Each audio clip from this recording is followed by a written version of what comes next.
छाले पड़ने की, हालांकि हम जो कि जानते हैं, 2-3 वजह हमें सामने आती हैं कि झूठा खा लिया या गरम गरम कुछ खा लिया, जल गया, वो छाले बन जाते हैं।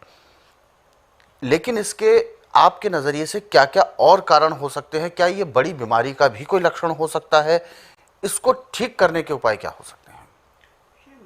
छाले आने का मुख्य कारण होता है आपका पित्त बढ़ जाना।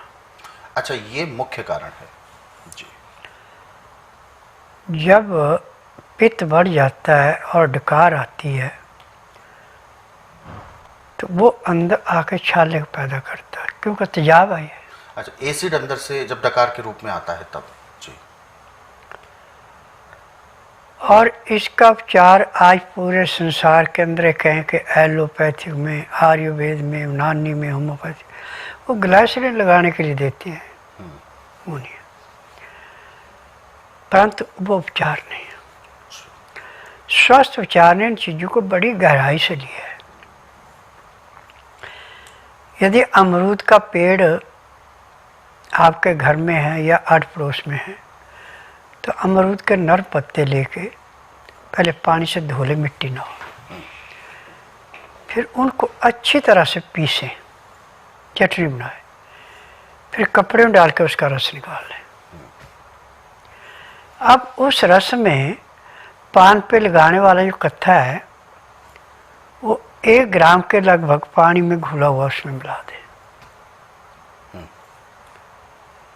अब उस अमरूद के पत्ते के रस और चूने को मुंह में डाल के जैसे कूड़ा करते ऐसे अच्छी तरह घुमाएं। घुमाने पे कम से कम आप 5 मिनट का टाइम लगा दें, फिर उसको थूक दें। आपको ऐसे शांति मिलेगी छालों पे जैसे जड़े पे बर्फ रख दी, ठंड पड़ती है ऐसे ठंड पड़ेगी। 2 या 3 बार दिन में कर लेते आपको आराम मिल जाता है। परंतु अमरूद का पेड़ ना आपके पास है ना आड़ पड़ोस में है, तो आप पके हुए केले लाएं और गाय का या बकरी का दूध का दही जमा हुआ लें। केले को छिल करके बारीक काट के उस दही में मिला दें और उसको फेंटें।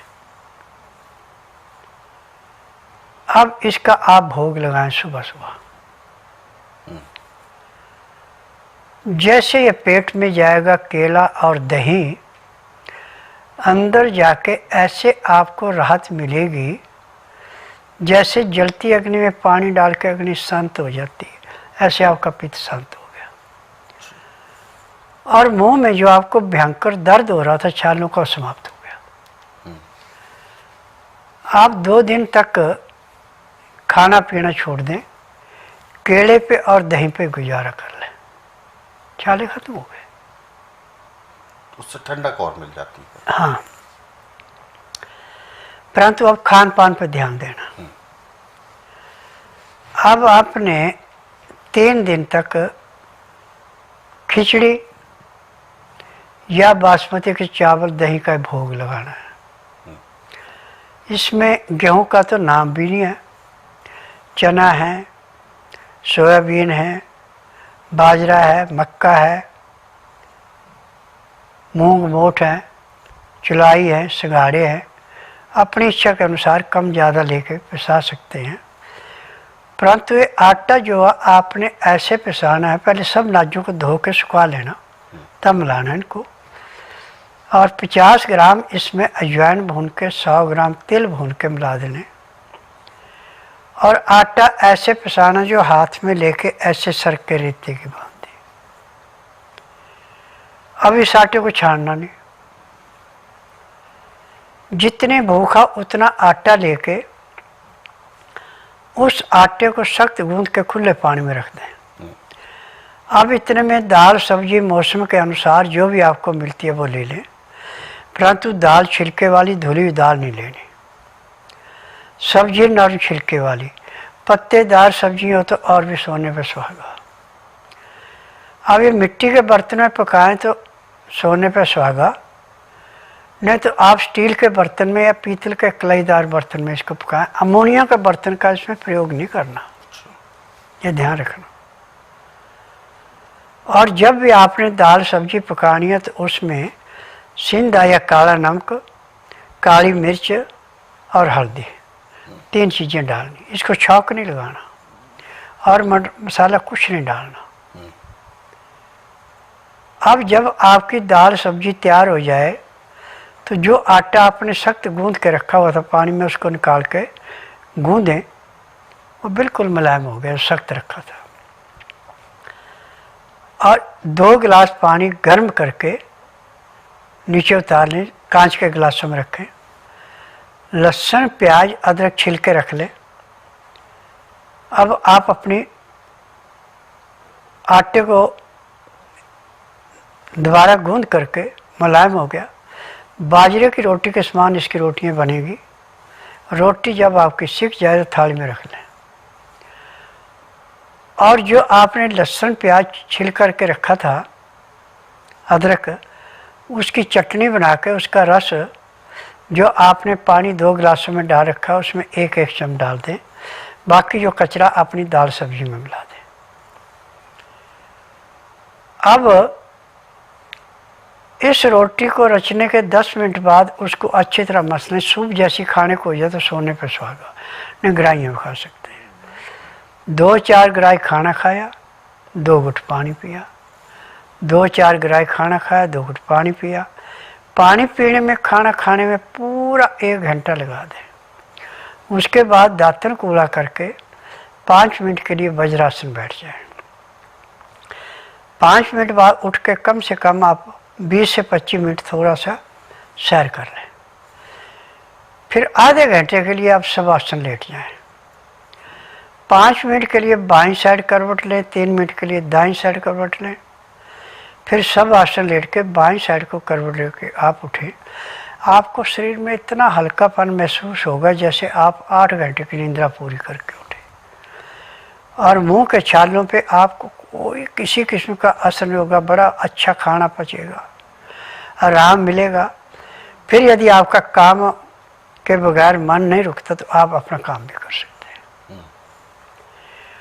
और यदि आप चावल है तो चावल बासमती के होने चाहिए। मूंग की दाल साबुत या मोठ की दाल, इसकी चाहे सब्जी बना लें, चाहे इसकी खिचड़ी बना के खाएं। खिचड़ी बनाई है तो आप दही के साथ खाएंगे। और चावल बनाए हैं तो आप इसको दही से भी खा सकते हैं, दाल सब्जी से भी खा सकते हैं। तरीका वही है जो रोटी के साथ खाने का था। खाना खाते समय 2 गिलास पानी पीना और खाना खाने में 1 घंटा लगाना अति आवश्यक है। फिर 5 मिनट के लिए आप वज्रासन बैठ के 15-20 मिनट सैर करके, आधा घंटा सब आसन लेट के 5 मिनट बाईं साइड, 3 मिनट दाईं साइड, फिर सब आसन लेट के बाईं साइड को उठ के करवट लेते हैं तो आपका रोग ऐसे समाप्त होता है जैसे जलती अग्नि में पानी डाल के अग्नि शांत होती है। छालों के लिए पित्त को लेकर आपने बताया कि पित्त की वजह से ये हो जाती है। इसके अलावा भी कुछ कारण होते हैं, सामान्य कारण, जो कि सुने हैं हमने कि झूठा खा लेने से भी होता है। उसका क्या कारण होता है? और जब मुंह में जब छाले जब गर्म की वजह से पड़ जाते हैं तो उसके भी हम उपचार आपसे जानना चाहेंगे। देखिए, यदि किसी को पहले ही वायु का रोग है, अच्छा, या गर्मी का रोग है, हाँ, उसका जूठा खाने से बीमारी पैदा होती है। अच्छा, ये इसके पीछे कारण होता हाँ, परंतु ये तरीका उसको भी खत्म कर देता है। ये उसको भी खत्म कर देता। और जब आपको गर्म चीज खा के या किसी भी कारण से गर्मी कोई ऐसी चली गई मुंह में गर्म चीज जिससे कि जीभ भी और मुंह भी जल गया, तो उसी टाइम आपको शहद घर में रखा तो फटाफट शहद मुंह में डालो। अच्छा, अब वो बिल्कुल शांत हो गया, जल नहीं रही। यदि शहद आपके पास नहीं है तो फिर आपको थोड़ी सी मेहनत करनी पड़ेगी। आपके घर में यदि दूध आता है, चाहे कैसा भी है, उसको जमा के दही मिला के मक्खन निकालते हैं तो थोड़ा सा मक्खन पानी से धो के मुँह में रख लें, वो बंद हो गए।